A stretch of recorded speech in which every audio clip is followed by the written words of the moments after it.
What's going on, McCone? What's going on? Listen to a lot of Sinead O'Connor on the drive-in today. I'm not going to lie to you. Really? What song? Nothing compares, right? Written by Prince, but yes, go on. That's not great. Yeah, it's not great. I don't know how you turn that down. I'm still holding out hope. Turn the Lakers job down. Yeah, right. Bigger than basketball, right? Like there's roots.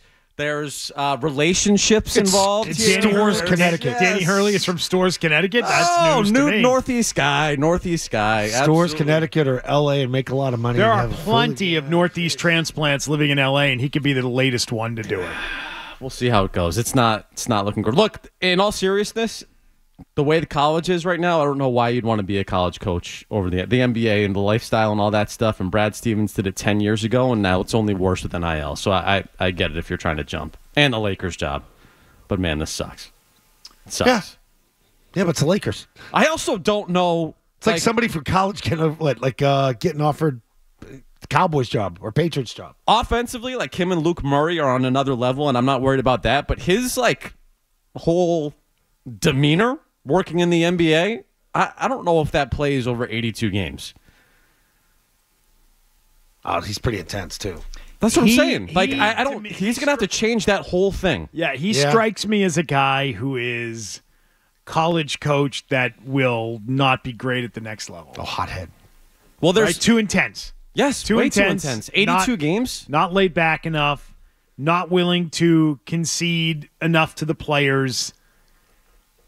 Actually wants to do coaching, which in the NBA, you've got to find that balance of, do I actually coach you or do I actually sit back and just try and manage the situation? Well, T-Bone just brought up Billy Donovan or Brad Stevens. Both of those guys are laid-back, mellow dudes, which plays in the NBA, but that is not who Dan Hurley is. I thought Dan Hurley's a changed man. I thought he's, found mental peace and all that stuff. He has, but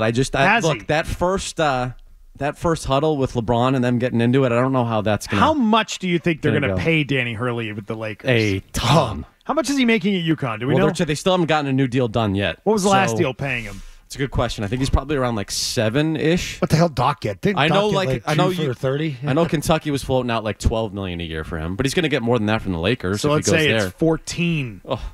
Bye. For 5 years. It's not all about money, though. Remember that. Happiness. You can't put a price on that. Can't put a price on that. It's hard to three-peat. Stores in the summer? Are you kidding me? I could put a price on that. I'd do that. Yeah, I could find a price that would make me happy. Connecticut pizza? No longer be the head coach at UConn. Yeah, it's not really Connecticut pizza. Here's the thing. You're not at Yale. Here's the thing. If you win at UConn, that's great, right? You're Jim Calhoun. Neat. You win at Easy, by the way. I'll pump the brakes on that. Yeah, the greatest college coach of all time. But continue. Yeah. Right. Again, which nobody talks about because no one cares who the greatest college coach of all time is, and they would tell you it's John Wooden anyway in UCLA. So whatever. If you win at Kentucky, it's a little different, right? Legacy-wise, you've got a thing. It's like in college football. You win at Alabama, that's special. There's a special thing that can keep you there and kept Nick Saban there. Listen, all due respect, UConn, and I hate you. It's still the Northeast, and it's still just UConn. They're going to win at a high level regard. That's where Jake's wrong about his call. And that's where I sort of sympathize with UConn. Doesn't that suck? You've built an amazing program, and you're not a blue blood, so it doesn't really matter as much. And you're not going to have the kind of money that some of these other schools have, and you're not going to be able to keep your guy because he's going to walk and strike while the iron is hot. Fair. And then you're going to go back to I don't know what.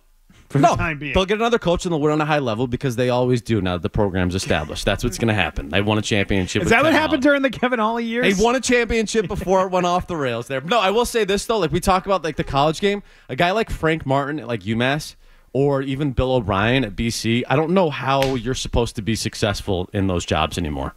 With NIL and hey, we're going to put a fence around New England. All right, Bill O'Brien gets a New England kid that fell through the cracks, and then he's good that first year, and then an SEC school drops $1 million on him, and he's gone. And how is he supposed to say no to that? Yeah, I don't fault the kid for that. Right, why should he say no to that? Yeah, you know what you're signing up for when you're getting into this. That sucks. It's not changing anytime soon. And the lifestyle and constantly recruiting and being on the phone 24/7 and re-recruit, from a lifestyle perspective, being in the NBA is way better than being a college coach at this time. It's not even close. Not even close. And being an executive is way better than being a coach, which is why Brad Stevens is never going back to coaching. Ever, He has it ever nailed. again. Absolutely.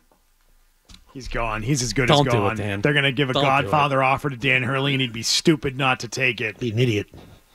It's a year-to-year business in college sports now with coaches, players, all of it.